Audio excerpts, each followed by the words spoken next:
Hibiscus റോസ സൈനൻസിസിന് ഇപ്പോൾ ആരാ എവിടെ ഇട്ടെ? എന്തായാലും ഉദ്ദേശം മനസ്സിലായല്ലോ. നമ്മളെ ചെമ്പരത്തിൻ്റെ ശാസ്ത്രീയ നാമമാണ് പറഞ്ഞത്, ഹിബിസ്കസ് റോസ സൈനൻസിസ് അല്ലേ. അപ്പം എന്തായാലും ഈ പൂവിനെ ഇവിടെ നിന്ന് കിട്ടിയ സ്ഥിതിക്ക് ഒന്ന് രണ്ട് കാര്യങ്ങൾ നോക്കിയാലോ. ഈ പൂവിൻ്റെ ഈ ഭാഗത്തുള്ള ഈ ഒരു മഞ്ഞ പൊടി അല്ലേ, നമുക്ക് അറിയുന്നല്ലേ, ഇതിനെന്താ പറയുക? പൂമ്പൊടി എന്ന് പറയാറുണ്ട് അല്ലേ.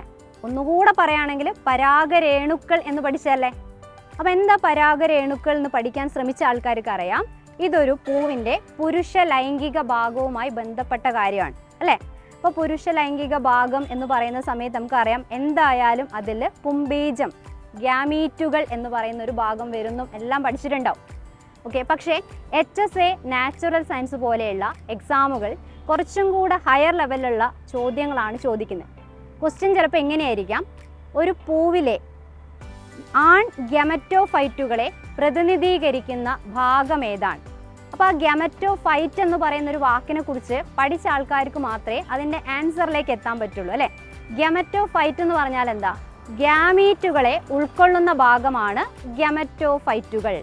അപ്പോൾ ഗ്യാമീറ്റുകളായ പുംബീജങ്ങളെ ഉൾക്കൊള്ളുന്ന ഭാഗമാണ് എന്ത്? നമ്മളെ പരാഗരേണുക്കൾ അഥവാ പൂമ്പൊടി.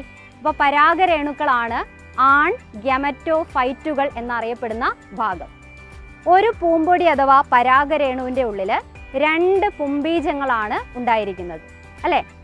ഇനി ഒരു പക്ഷേ ക്വസ്റ്റ്യൻ ഈ ലെവലിൽ ചോദിക്കാം, ഈ പരാഗരേണുക്കളെ ഫോസിലുകളായി ലഭിക്കുന്നതിന് കാരണമായിട്ടുള്ള ജൈവ വസ്തു ഏതാണ്? ഇതുപോലത്തെ ലെവൽ ഓഫ് ക്വസ്റ്റ്യൻ ഒക്കെ ചോദിച്ചു കഴിഞ്ഞാൽ എന്തായാലും ആ കാര്യം ക്ലിയർ ആയാൽ മാത്രമേ നമുക്ക് ആൻസർ ചെയ്യാൻ പറ്റുള്ളൂ അല്ലേ.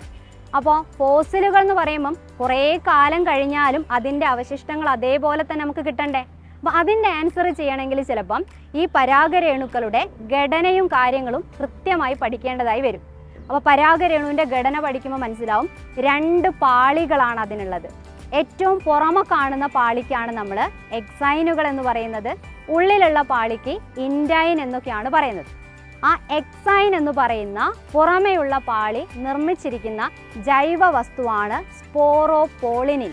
ആ സ്പോറോപോളിനിൻ്റെ സാന്നിധ്യമുള്ളത് കൊണ്ടാണ് പരാഗരേണുക്കൾ കുറേ കാലം കഴിഞ്ഞാലും ഫോസിലുകളായി അവശേഷിക്കാനുള്ള കാരണം. അപ്പോൾ എന്തായാലും ഇത് ചെറിയൊരു കാര്യം മാത്രമാണ് ഇപ്പോൾ പറഞ്ഞത്. HSA നാച്ചുറൽ സയൻസ് എക്സാമുകളിൽ ബോട്ടണി, സുവോളജി ഭാഗത്തു നിന്ന് വരുന്ന ഈ ലെവലിലുള്ള എല്ലാ കാര്യങ്ങളും നമുക്ക് പഠിക്കേണ്ടതായിട്ടുണ്ട്. ഒരു ഹൈസ്കൂൾ ടീച്ചറാവാൻ ആഗ്രഹിക്കുന്നവർക്ക് വേണ്ടി ഓഗസ്റ്റ് 1-ാം തീയതി സൈലം PSCയിൽ HSA നാച്ചുറൽ സയൻസ് കോഴ്സ് ആരംഭിക്കുകയാണ്. അപ്പോൾ ബോട്ടണിയിലെ പ്രധാനപ്പെട്ട ചില ടോപ്പിക്കുകളുമായി ഞാനും ഉണ്ടായിരിക്കും. അപ്പോൾ എല്ലാവരെയും കോഴ്സിലേക്ക് സ്വാഗതം ചെയ്യുന്നു.